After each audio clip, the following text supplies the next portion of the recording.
ఏపీలోకి భారీగా పెట్టుబడులు వస్తున్నాయని మంత్రి వాసంశెట్టి సుభాష్ అన్నారు. CM Chandrababu, deputy CM Pavan Kalyan చొరవతో పెట్టుబడులు వెల్లువెత్తుతున్నాయని చెప్పారు. పశ్చిమ గోదావరి జిల్లాలో ఎమ్మెల్యే బొలిశెట్టి శ్రీనివాస్ను ఆయన కలిశారు.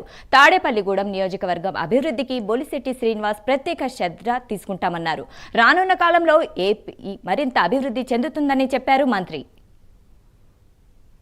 స్టేడియం ఇలాంటివన్నీ కూడా ప్రజల సహకారంతో, దాతల సహకారంతో ముఖ్యంగా ఇవన్నీ డెవలప్ చేసుకుంటూ గత 5 ఏళ్ల ప్రభుత్వ పాలనలో ఇవన్నీ కూడా మూలన పడి ఏ అభివృద్ధికి నోచుకోకుండా ఎక్కడ వేసిన గొంగలు అక్కడే ఆగిపోవటం.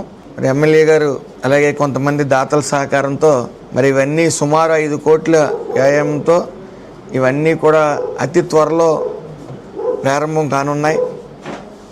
దాని మరి దాతల సహకారం, మరి స్థానిక ఎమ్మెల్యే గారి సహకారం, ప్రభుత్వ గారి సహకారంతో మరి ఇన్ని ప్రారంభోత్సవం నోచుకోవడానికి కూడా గర్వించదగ్గ విషయం. P4లో భాగంగా ఇవన్నీ చేస్తూ ఉన్నారు. అలాగే తాడేపల్లిగూడెం కూడా సర్వవేగంగా ఇటు ప్రజల సహకారంతో ఎమ్మెల్యే గారు చురుగ్గా ఈ యొక్క అభివృద్ధి కార్యక్రమాలను ముందుకు తీసుకెళ్తా ఉన్నారు.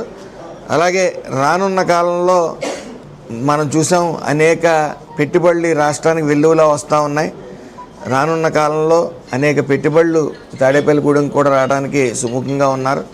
ఇటు మన రాష్ట్రం అనేక అప్పుల్లో ఉన్నప్పటికీ ఇటు సంక్షేమం, అభివృద్ధి అనే సమపాడులో ఇటు నారా చంద్రబాబు నాయుడు గారు, పవన్ కళ్యాణ్ గారు, లోకేష్ గారు సమర్థవంతంగా ఇటు